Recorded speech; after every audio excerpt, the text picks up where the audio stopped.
when we're having those moments of aha, or when we're uncovering those blind spots, right? Whether it's through coaching or therapy or friendship or relationship, that's the struggle, that's the hard part, but it's also the beauty, right? Like this is what makes life beautiful too. If you're listening to this on the day it came out, we're about to be in September, so happy September. It does sure seem like time is flying by because our fall season of coaching and accountability groups is coming up fast, starting October 12th, which means registration for our fall season is happening now. So if you missed our first 2 fall registration events because the times didn't quite work out for you, then good news. We're having an evening registration event this week on Thursday, August 31st at 4:30 p.m. Pacific, 7:30 p.m. Eastern. That's this week on Thursday, August 31st at 4:30 p.m. Pacific, 7:30 p.m. Eastern. Go to coachingrewired.com to get started with your pre-registration process. We'll have more information at the break. Now let's get on with the show. Welcome back to another episode of ADHD Rewired. We are joined today by Dana Cruz. Dana has been a coach, educator, facilitator, and trainer with the behavioral health and mental health field for over 15 years. She is currently combining her own personal practice, unique life experience, and education in the ancient wisdom traditions together with modern psychology, behavioral, and neuroscience research in her newly created mindfulness ADHD life coaching business, Second Arrow Life Coaching. Dana is an advocate for invisible disabilities and neurodivergence. She believes knowing and connecting to your core values and practicing basic mindfulness and yogic techniques allow us to transform self-judgment and fear into constructive reflection, insight, compassion, health, and creative solutions. Dana Cruz, welcome to the podcast. Thank you, Eric. It's so lovely to be here with you. It is lovely to have you here. And what wasn't included in there is, so when we first did, so I'll give a little of our backstory. So when you did your pre-interview, I don't know, it was like 3-4 months ago, I think, we just kind of became super fast friends from that. And then you joined the coaching groups that you just finished. Yes. And you stayed friends with me, which was so nice of you. Yeah, and we've become really good friends. So it's been a real kind of treat to have this new friendship and to get to sort of talk life and business and trying to figure out what it all means as we're all spinning here together on this thing in the sky called Earth. So, Dana, I'm so glad you're here. Amen, brother. Me too. So, when we were talking about what we wanted to talk about today, the stuff around sort of like Buddhist psychology and mindfulness, but something that you and I have been talking kind of a lot about over the last weeks and months is sort of that, like, how do we find contentment? And how it's something that I think we both feel like we grasp, but then it's kind of like just holding onto sand and then it kind of just slips between our fingers and we're like, wait, that's a great analogy. Where did it go? And we were talking last week, and I think it was last week. Remember the song from Hamilton where it was like just not satisfied? Like I related so much to that song. Like, in fact, I saw that I saw Hamilton with my ex-wife, and during that, we basically looked at each other, and she was like, "Yeah, that's so you." And the character of, can't you just be like satisfied with her? Like, I was like, yeah, it's just a struggle because like, I do feel this satisfaction, but yet there's always this feeling of there's gotta be something more. Right. Like I remember having a conversation you were talking about, and it's not difficult to find joy or happiness, right, in these moments. And, and we can have them with ourselves, we can have them in relationships, doing certain things, achieving certain things, gaining certain things, right? But what is it like to just be content? Like to not want or grasp, to not turn away or avoid or be averse to something. What is that like? I don't know. Do people experience that? I'm so curious. Me too. Like, please help us. And you know, it's not often that I think I know the actual episode title, and it could change at the time we finish this conversation.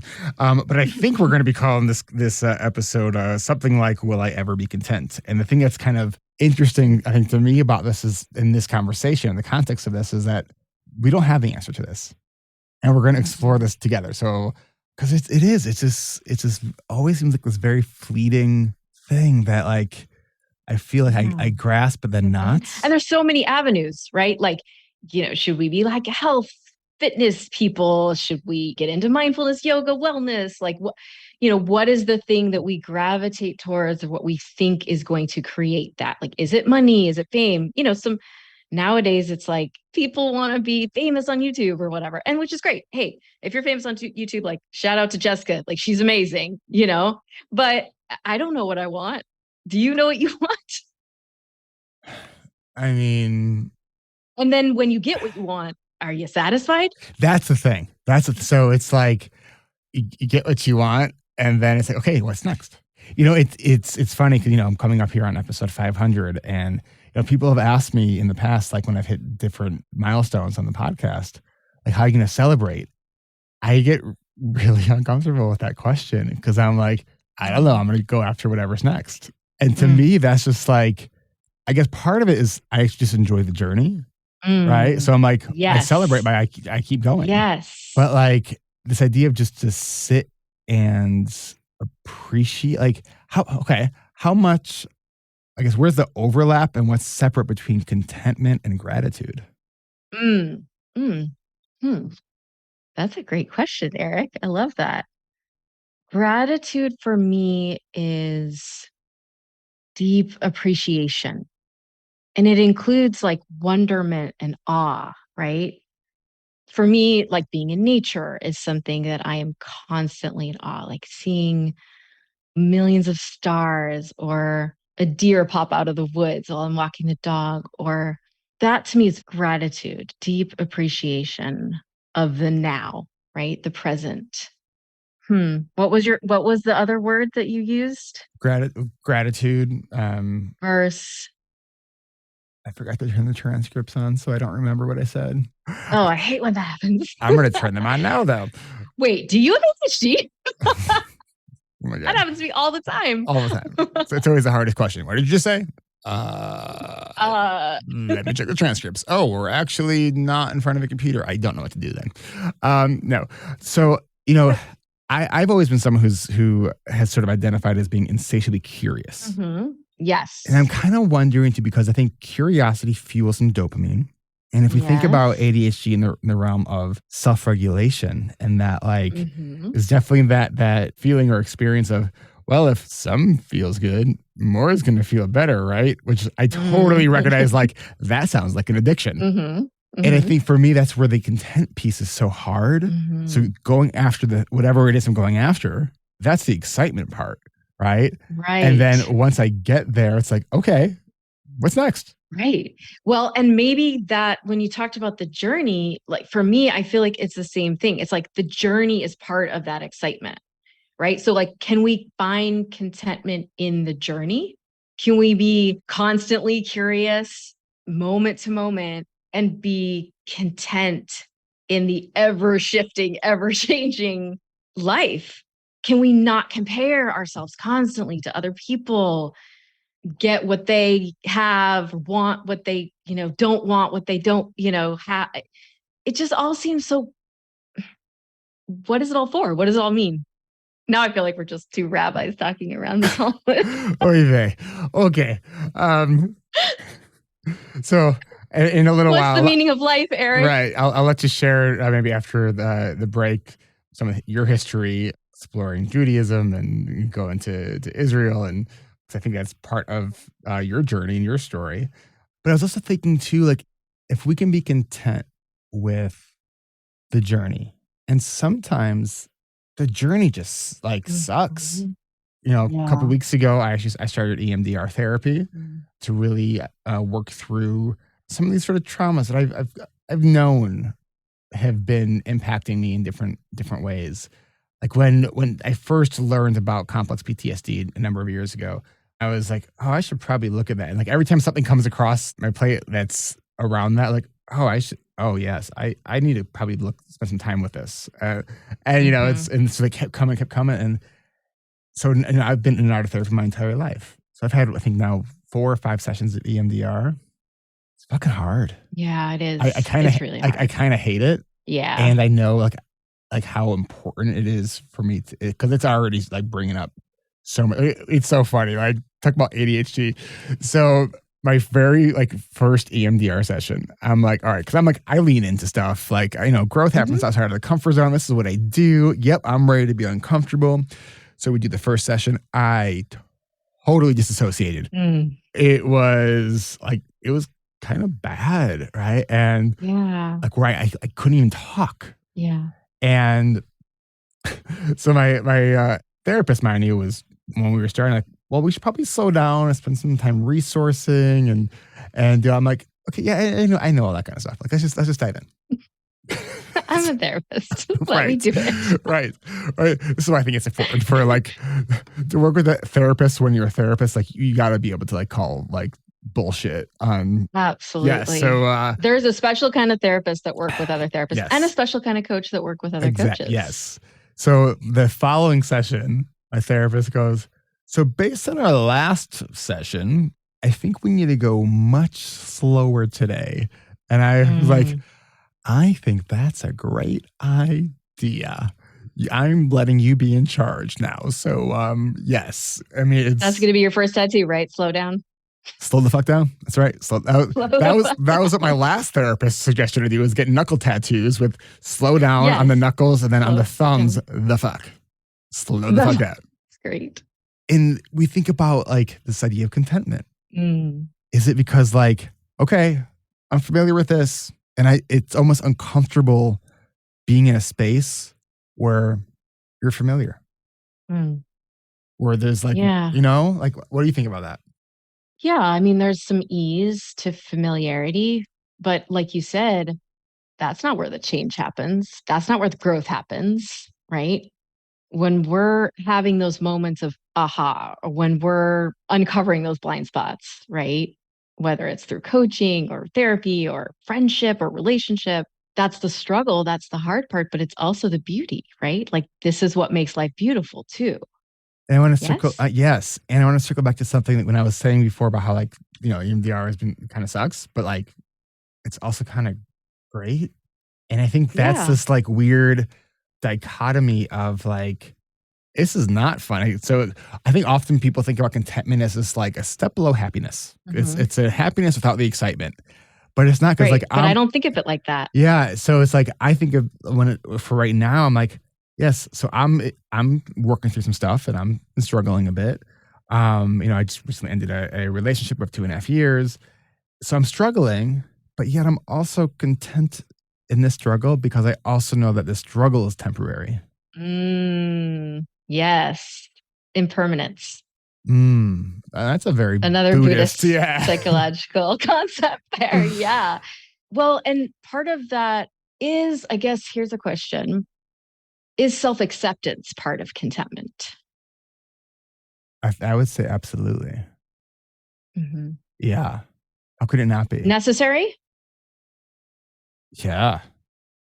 Mhm. Like prerequisite. Mhm. Mhm. Hmm. How do we get to yeah, how do we get to self-acceptance? What's the formula? Well, it's sort of like the bang your head against the wall formula. It's like, okay, if this isn't working, you got to try something else. Yes, there's the curiosity, right? Is that constant movement, that constant asking questions, that constant, is this working? Is this not working? How can I make this better? Hmm. Is it? Is it about making it better?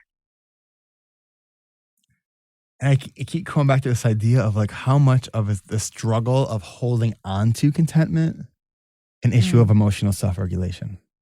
Ooh, say more. Because I feel contentment is like, if we think about like, really like mild, weaker felt emotions and the really big feeling emotions, Mhm. contentment is definitely not on the big feeling emotion side. It's Hmm. maybe somewhere more in the middle towards the like lesser felt ones. Hmm. And I think sometimes it's harder for us to really register and process and like be okay in that space. Yeah, because the big emotions, even though they dysregulate us, right? And we have a hard time with them, we feel things deeply, we feel things intensely, but it also feeds off that excitement, that dopamine, that crisis situation, that even the fight or flight, there's all those components to it, right? Like happiness and joy and excitement, those are big emotions and those are exciting emotions. But like, how do we have those middle road emotions? I would say contentment to me is a middle road emotion. It's like a balancing emotion. So it's a regulation emotion. And that's what we struggle with, right? Self regulation. So, how do we incorporate more contentment? Do we become more self regulated if we do? Huh. We're always chasing after the big stuff, the intense Yeah. stuff, the start of a new relationship, a new job.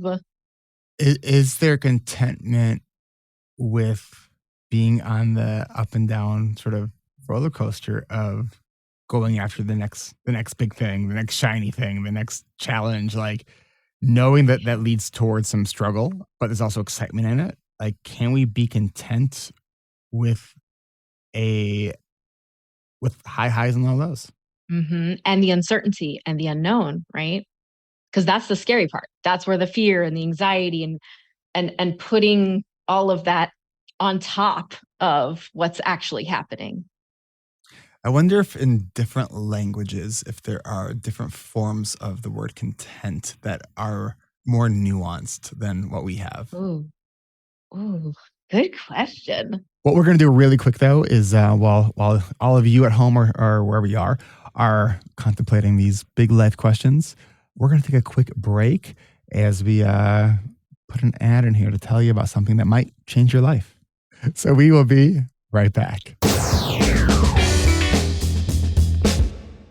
Support for this podcast comes from ADHD Rewired's coaching and accountability groups. Learn more at coachingrewired.com. Registration for our fall season is happening now. If our previous couple of registration events didn't work out for you, but you're free in the evening, then we got good news for you. This week, we're having an evening registration event this week on Thursday, August 31st at 4:30 p.m. Pacific, 7:30 p.m. Eastern. That's this week on Thursday, August 31st at 4:30 p.m. Pacific, 7:30 p.m. Eastern. Registration is by invitation only, so go to coachingrewired.com to get your name added to our fall interest list and start your pre-registration process today. And if you're listening to this in the future, the website is always the same, coachingrewired.com, to find out how to get registered. Are you wondering if coaching is right for you? What about group coaching?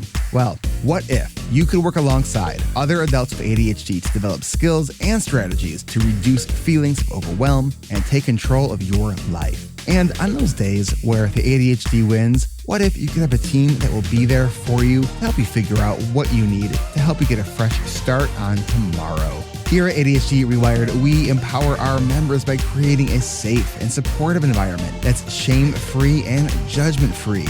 While we do provide tools for learning how to better manage our calendars, build ADHD-friendly routines, and create actionable to-do lists to achieve our goals, we also believe that ADHD management is about more than just the tools. For example, with our plans and to-dos, it's not just about writing them down. It's about creating awareness around where our time is really being spent and how our environments can affect every step of this process. Once we gain time awareness, that's when it becomes easier to manage our energy, budget our time, and set better boundaries so we can engage in the things that truly matter to us. I'll tell you what, it is way easier to say no to something when we actually know what's on our calendar and how long things take. It's also about having a supportive community behind us to cheer us on and to point out our strengths that we have, including the strengths we might forget when we are struggling. If this sounds like the group that you have been looking for, go to coachingrewired.com. This is the intensive group coaching experience you want to get your ADHD rewired. Go to coachingrewired.com to get started with your registration process. That's coachingrewired.com.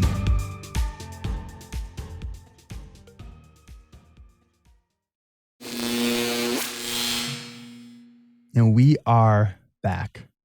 So we started this conversation with asking some big questions about contentment and looking at it through the lens of sort of emotional self-regulation and it being this kind of middle of the road emotion, which might be why we kind of struggle with it.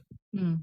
I wonder too how much of the struggle around contentment comes from this almost like societal Mm. idea that we quote unquote should feel content. Yeah, absolutely. Or we should be productive, or we should be successful, or we should make money. Or, I mean, it's a culture of grasping and thriving and doing and more and more and more and more. And how much is it just like we tend to kind of need more novelty than non ADHD people? Hmm. Yeah, that's a big struggle.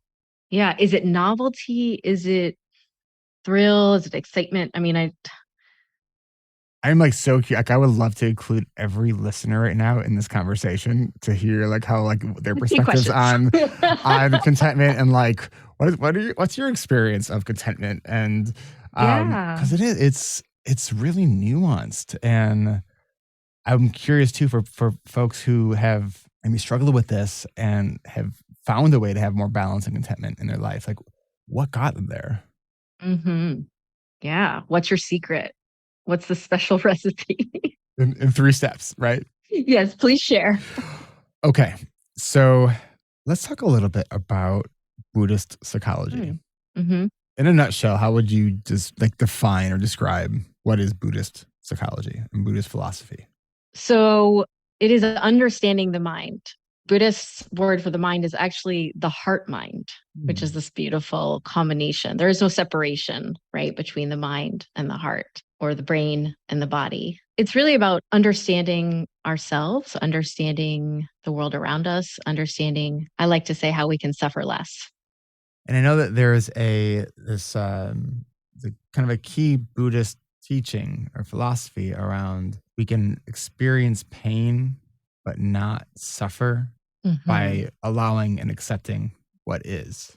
Yeah. So it's actually why I named the company Second Arrow Life Coaching, because the concept of suffering in and of itself, like the hard times that we all have, right? The loss of a loved one, divorce, loss of a job, ADHD diagnosis, right? Like these are all first arrow All of the things, above. right? This is pain and this is the world we live in.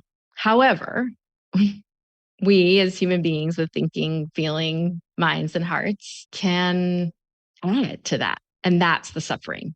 We can make it worse by self criticism and self judgment and blame and shame and resentment and anger. And there's so much, we have so many things that we can add on to the thing itself. Mm. So it's this idea when we resist the thing that we don't want, right? I mean, that's where the Mm. real suffering comes in. It's grasping and it's aversion. It's both. It's also ignorance. So understanding or not understanding the way the world works or how we work. It's grasping, wanting, but it's also aversion, not wanting. Like, I don't want this relationship to end, or I want this new opportunity. So it's both. So how does then one strive through the lens of like this Buddhist philosophy? Hmm. Mindfulness, being present, curious awareness, experimentation. I mean, I love that.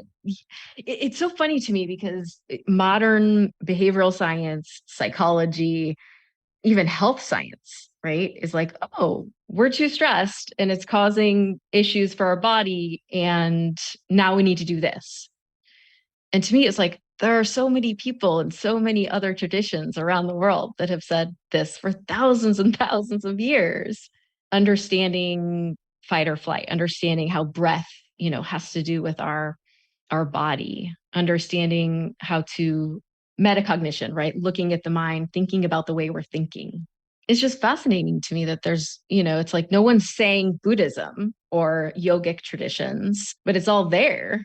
Well, and even like, you know, I'll sort of own the fact that like after grad school, like as a trained social worker in grad school, it's like all data, science, evidence based driven, everything. And there's Hmm. definitely there's a lot of value in that, and I'm not trying to dismiss that at all because I still think very much like a scientist, where it's like where's the data? Because a Absolutely. certain thing might sound great in theory, but like if it's not data backed, I caution starting there.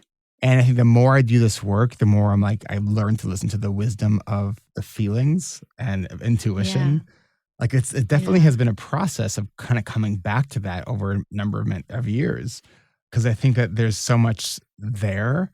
And we were talking about this, I think before we started recording about like the experience in group coaching and how the power and impact of sort of being witness and the Me Too experience, and Mm. how that can really make be sort of a catalyst for that acceptance around Hmm. all the struggles. And we were talking about how powerful that is, and yet at the same time people don't think that's what they want, Hmm. right? Hmm. Like, and then Yeah. people go through and they're like, "Oh, that was the most helpful Yeah. part of it." And so I'm so Uh-huh. curious, and people are right now, if they're thinking like, this ADHD has just been kicking my ass. Like, I need to find some kind of help.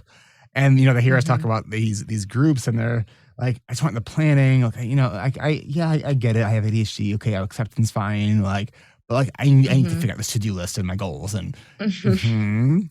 And it's just kind of striking how kind of universal that experience is of not thinking that that's what you need until you kind of experience it, and then realizing, oh, that was kind of exactly what I needed. Yeah. And I think also, like, going back to what you said with research based, I think also that's what is all about, is like you are doing the research. You're doing the research yourself. You're experimenting with your own mind and your own behavior and your own thoughts and your own patterns. That's part of Buddhist psychology, is doing the work, right? Doing the work to gain wisdom and understanding and to eventually help others, hopefully, right? Mm. What would you say if you had a client that said, I'm really into mindfulness. I just like to be in the moment. I don't really like thinking about the future. Mm. Yeah. Is that serving you? How is that helpful? When is it not helpful? Because I have heard people say before that like they don't think about the future or plan because they just want to stay in the moment. And I don't think that that's actually what Buddhism or mindfulness is actually saying. Would you agree with No. that? Yes, absolutely. I mean, we can go too far into the future too, right? Like we can worry and we can have anxiety and fear and over plan and become torn up by a way we think we should happen or not happen. I think it goes back to the conversation before about mindfulness is really this sort of playful, curious awareness. And it's ever changing. And then it's like you seek it and it's no longer there too, right? Like there's a component of that as well. Talk about Cause it's playfulness like, yeah. in mindfulness, because like it's in my own practice. I often find myself laughing during meditation because Hmm. I just see the absurdity of all the shit that goes through my mind and think it's hilarious. Like it's Yeah, not a it judgmental is. thing. It's just like, why did that just come Well, into my mind? Like it's just this yeah. absurd thing, and I just kind of I'm really amused by it. Yes. If we don't have humor, I think we would be crying a lot more because it's really sad. I mean, sometimes it's really sad the way that we think about ourselves or judge others. I think we have to be open to that humor, open to that curiousness, open to that exploration, that playfulness. But it's again, it's like the mindfulness practice itself is coming back, coming back, coming back. It's not staying. You can't stay in the present because then it's like no longer the present, right? It's now the past. So you have to come back to it, right? You have to look and say, oh, I'm ruminating or I'm judging or I'm fixating. You can label it even. And aren't You you can supposed label to? sounds. And isn't it even supposed to be even more removed in a sense? So saying like I'm ruminating, noticing there's a rumination thought, like that sort of separation of self, like that sort of over identification of an experience. Hmm. Do you connect with that, or do you think that's just kind of splitting hairs and isn't as big of a deal as one might think? Well, there's so many meditation practices, loving kindness meditation, mindfulness meditation, formal meditation on and off the cushion. I mean, I think mindfulness based practices, which is what clinicians now are understanding could be helpful, right? In terms of therapy, in terms of coaching. I think what's important is what is going to work for you, right? If I am obsessing about a certain emotion and then I become enveloped by it, right? Or overwhelmed by it, what is it going to take in that moment to say, can I just step out of myself just for a second, right? Can I step out of my mind just for a second? Can I ground myself? Can I notice other things? Can I notice what's happening in the body? Can I notice what's happening outside with the birds and the trees? And can I label it? Is this helpful? But the mindfulness doesn't allow us to say what's next, right? Because it's that awareness to the present, it's coming back to the present, coming back to the present. So then we have to take it further. We have to say, okay, so what's next? Is this working? How can I shift? How can I change? How can I problem solve? Right? That's why I think where we get to behavior change, emotional regulation, maybe contentment. It's like keep coming back, coming back, coming back to contentment. How much of being able to sort of experience that feeling of being content has to do with resilience? Mm, I think very much so. I think that resilience is the key. Because that's all about coming back. Absolutely. Absolutely. It's like a bouncing back. There's a fluidity of it, right? A flexibility of it. It's also, I mean, we all experience really shitty stuff. Life is full of awfulness and suffering. And it's all these difficult situations and circumstances and adversity that we've all managed to get through.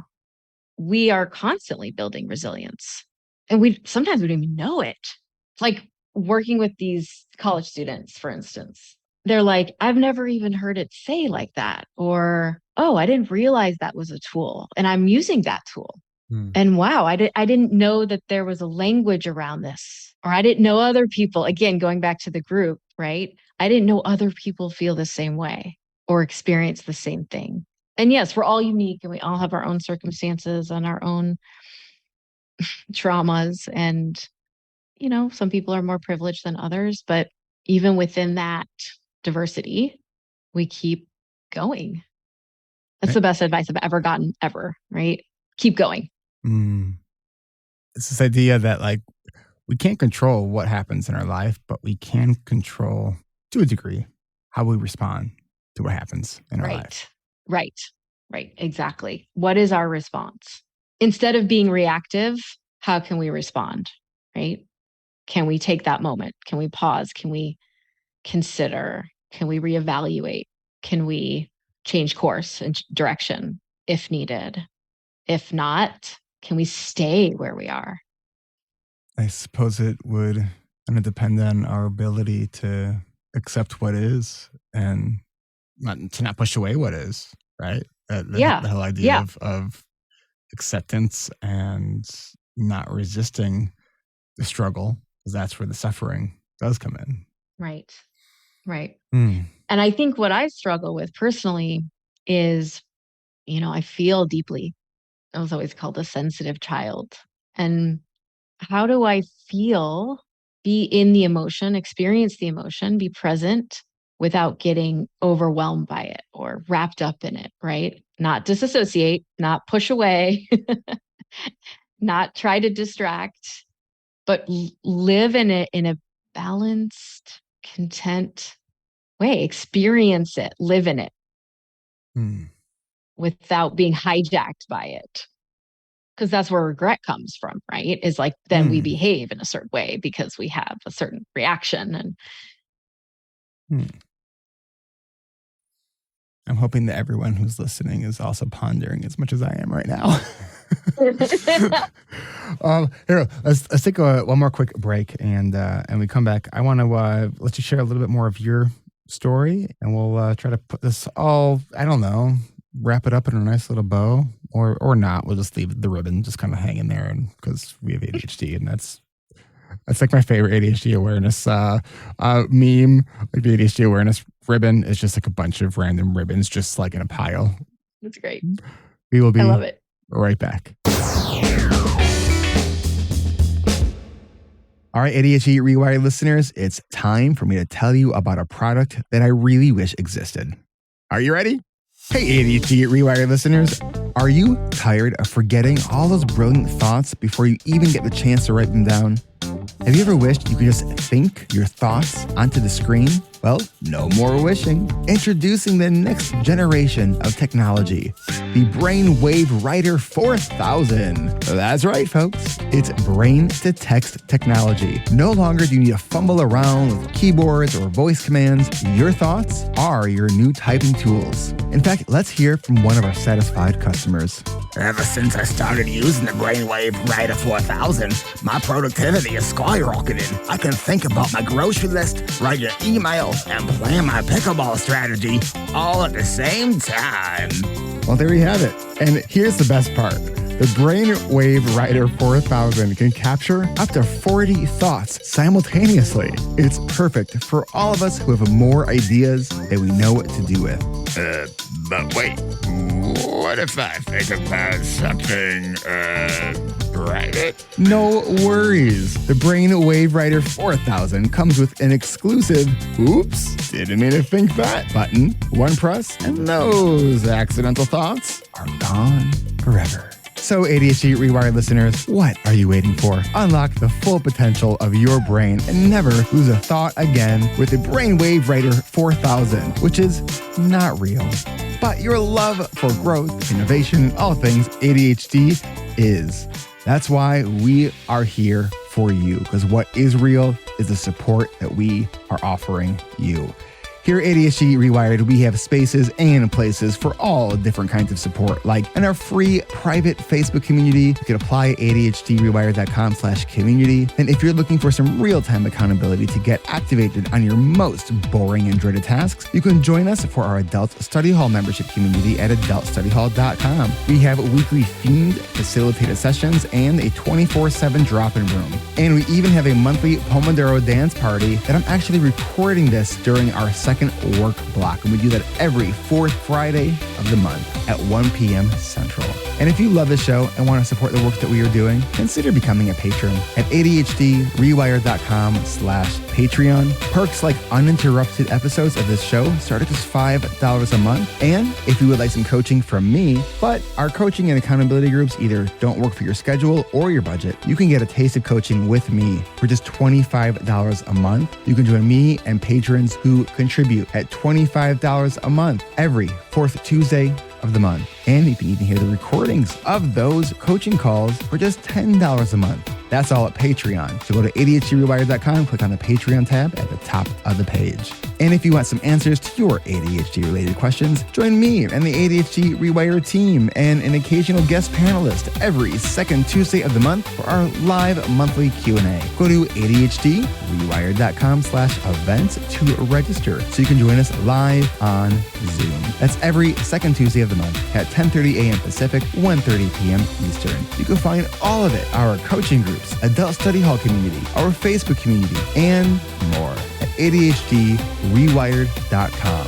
That's ADHDrewired.com. Thanks for listening. And now let's get back to the third half of the show. All right, we are back. So, Dana, I want to just kind of talk a little bit about you and your experience, because I think that all of what we've been talking about today has been informed by the experiences you've had. To say that you've had a fascinating life, I would say would be an understatement. Lots of ups and downs and things that I think a lot of people dream of experiencing. Wow. So yeah, I grew up in a middle-class family, and Missouri. My parents were old hippies, free thinkers, follow your bliss kind of people, love of nature. My mom was a early education and Montessori teacher. So I got a lot of like independent play and interest and strengths driven type of early childhood development, I think. My dad has always been a high performance athlete. So exercise and fitness was always a big thing in my family. We moved out to Colorado when I was very young, and outdoor extreme sports became a thing. Experiential learning and travel became a big thing. Adventure camps, international schools. I can't believe now thinking about it, like that my parents let me do this. But again, they were just like, yeah, whatever you want, whatever your interests are, like you'll figure it out kind of thing. So, That was the beginnings. And then I ended up in India meeting the Dalai Lama, doing teachings with him, what was that yoga like? retreat center. Oh my goodness, it was amazing. It was incredible. I mean, I have never felt a being radiate so much love and compassion in my life. Mm. It was visceral. I could feel it in my body. The whole room could feel it. I mean, hundreds of us. How do you think that experience changed you or affected you? Yeah, it really informed me. I think I was like a very unregulated kid, right?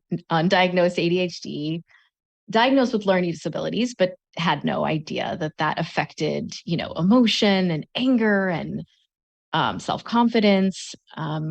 So 6 months in India, traveling on a motorcycle, doing all kinds of fun, exciting, crazy things, right? But when I got back, I ended up at a yoga ashram doing a teacher's training program, learning yogic practices and techniques, including Ayurveda, Bhakti yoga, all kinds of interesting And things. if any listeners And don't know what then, that is, I don't either.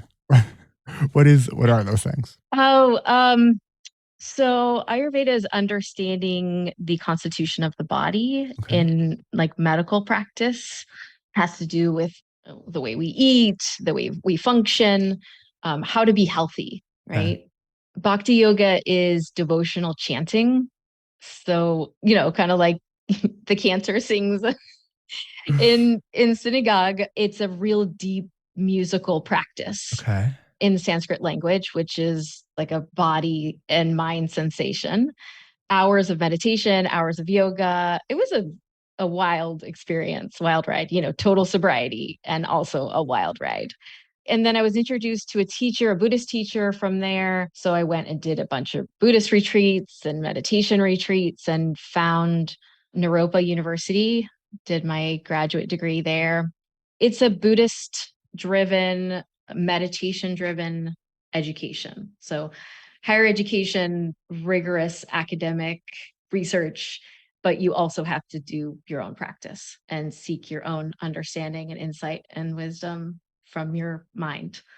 So I think that kind of then led me on a journey to social work for some reason. I don't Social engagement was a big thing at the university. And the first job I think I got was incarcerated youth. It was like a coaching program. It was actually a fantastic, peer driven, accountability led. And it sparked my interest and understanding of working with individuals that, they were called troubled or at risk youth back then, all those years ago. But I think those were also like the deep thinkers and the deep feelers, and we're all struggling in some way. And yeah, that led me to the social work career, and which led me to coaching. So yeah, there's a lot in between, but Dana, thinking about this, like keep coming back, keep coming back. If we're coming back to contentment, thinking about the journey of your life to this point, you've done all this practice, and yet there's still this seeking yeah. for Oh, contentment. absolutely. Absolutely. Yeah, 20 years of practice. Yeah, I think it's tough. Life is tough. Like we're all on this ride, right? And I think that self-awareness piece, like we always go back to that self-awareness piece. And, how can self-awareness inform our understanding or our experience. Yeah. And how is that helpful to us? How do we make it helpful to others too? I guess my question there is like, you spent so much time and had so many life experiences where you were doing really deep work on yourself, right? Mhm. Because I've heard people say, "Oh, if I can just go to like a week wellness retreat, and maybe I'll have more content if I do that." And so I think part of it is like, what if we're just always going to be seeking, and what if we could be okay with that? Yeah. I definitely feel like ADHD created a little bit of that in me, that seeking, that always exploring, that always adventuring, whether it was outside myself or within my own mind. Also, like exploring myself, but also exploring other people. And the more practice, sure, the more you get to know yourself. Nobody's perfect. Nobody's consistent. Or at least I don't know if he is. Are you? Yeah, I don't know too many people who are. Yeah. Yeah. I mean, I definitely feel like it helped with emotional regulation, especially in my 20s and 30s.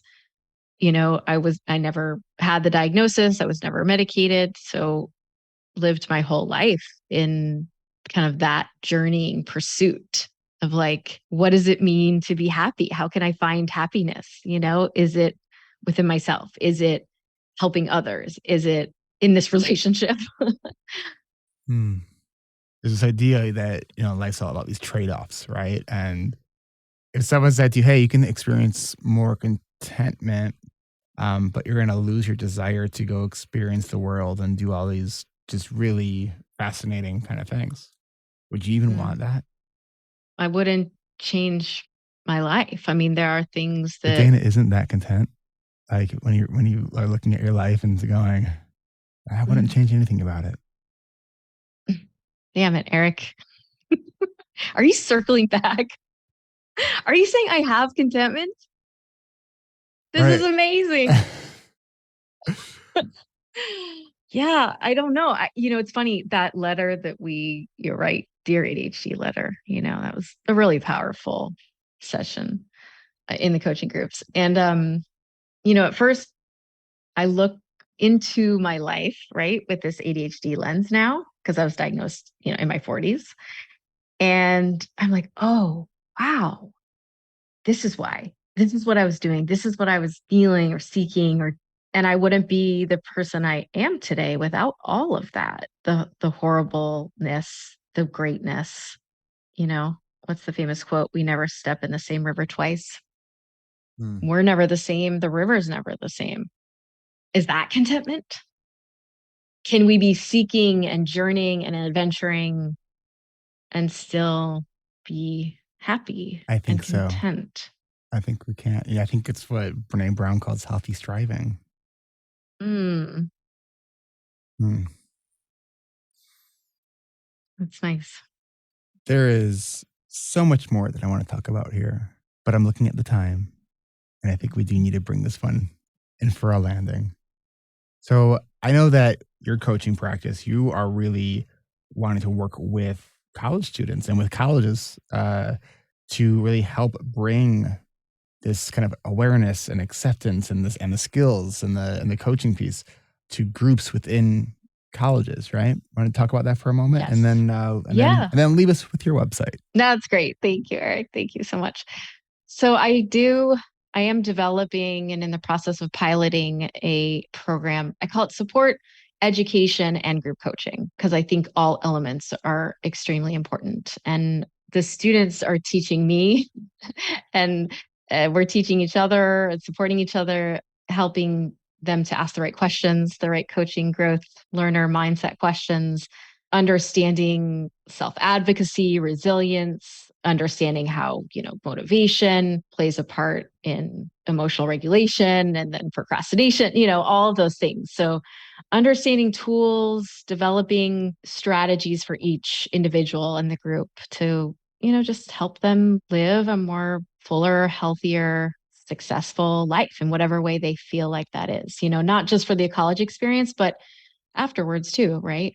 To get a job, to live in relationships. So college skills, life skills, workforce skills. So understanding all that. I just feel like this age group is such a magical time in someone's life. There is an openness and a curiosity and a willingness to learn a little bit more than us adults. Yeah, I've always connected with that age group too. So I feel like I was kind of a wild one in my youth. My parents would probably say otherwise, but What would they say? I don't know. They called me the Boo Jew. The Boo Jew? Yeah, the Jewish Buddhist. Got it. That makes sense. Right, because I was like in Israel and studying, and I was going to like join the military, and then I was going to become a rabbi, and then it was like, oh no, wait, I found Buddhism, and then it was like, I want to go to this university, and I want to be a yoga instructor. No, I want to be a mindfulness, so again, that's the ADHD part, but this made me think of another sort of thread on the contentment piece is high excitability. Is it contraindicate the ease of being content? That's a good question. Like I just gave myself like a year of like questions I can meditate over. Yes. All right. So we do have to wrap this one up. How could people learn more about you? And please share your website. Yes. www.secondarrowlifecoaching.com. I have also an Instagram. I don't post very much, but you can find me there. You can message me on the website. I also do personal coaching, although I do think that group coaching is where I want to head in the future for striving for something. But yeah, group coaching for college and university students. I feel like I'm rambling now. Take that out, Eric. I think we should start with that right there. Like it's, I do things and stuff. So come to my website and www.secondarrowlifecoaching.com. We will put that link in the show notes as always.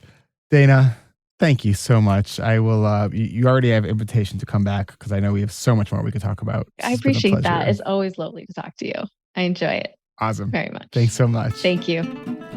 This is Eric Tivers. Thank you for listening and congratulations for making it to the end. ADHD reWired is more than just a podcast. We are a community focused on learning, growing, and connection. The website is ADHD-rewired.com. You can find time-stamped summaries and additional resources for each episode. Apply to join our free and secret Facebook community. Learn more about our award-winning intensive online video-based coaching and accountability groups. Join the Adult Study Hall virtual co-working membership community. Find all the other podcasts on the ADHD Rewired Podcast Network. Sign up for my email newsletter to get exclusive content that you won't hear anywhere else. And use the search tool to find episodes on specific topics. You can do all of this at ADHDrewired.com. While you're there, click on the Patreon button. If you are a regular listener, consider making a monthly contribution by becoming a patron. If you are able to financially support my work, it would mean a lot. This show is free to you, the listener, but it's not free to produce.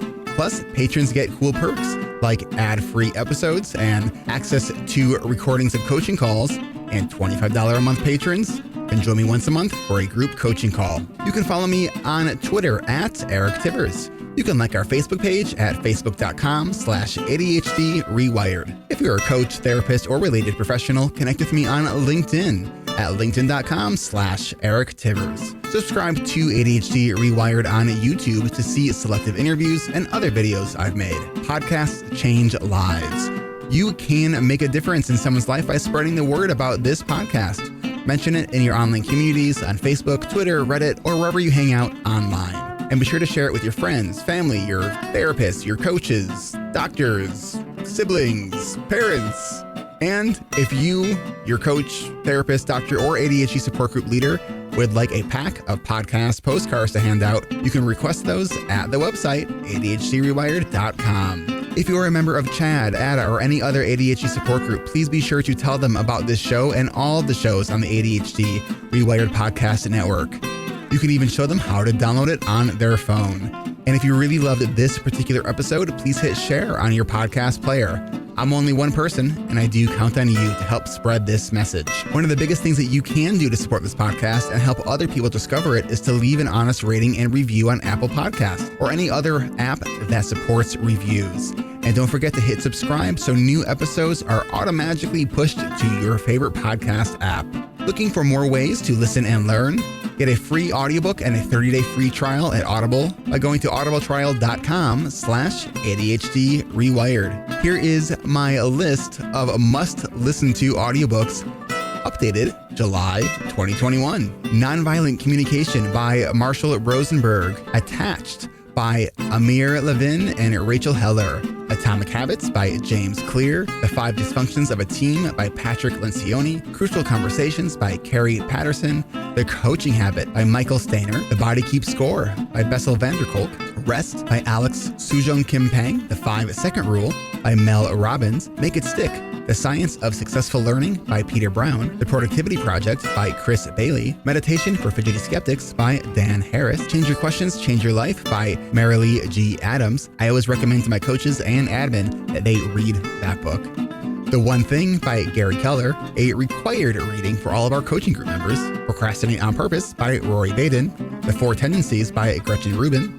The Art of Asking by Amanda Palmer. And if you're looking for something a little bit more magical, I have fallen in love with the Harry Potter series, and the narrator, Jim Dale, is amazing. And of course, if you haven't yet boarded the Brene Brown bus, all of her stuff is great, starting with Gifts of Imperfection, Daring Greatly, Rising Strong, and The Power of Vulnerability. And if you're an entrepreneur or leader, be sure to check out her book, Dare to Lead. Do you have something that you would like to share? Click on the podcast tab at ADHD Rewired. Click the button to be a guest at the top of the page and schedule a 15-minute interview.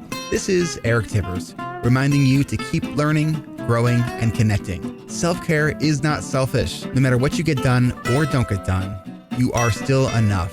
And no matter how hard it feels, we can do hard things. And we don't need to do them in the hardest way possible. Thanks for listening. I'll catch you next week.